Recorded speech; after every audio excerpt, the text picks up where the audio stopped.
okay lang ako kasi lumaki naman ako sa politika.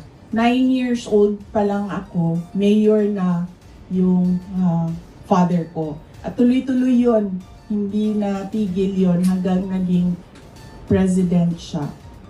At kapag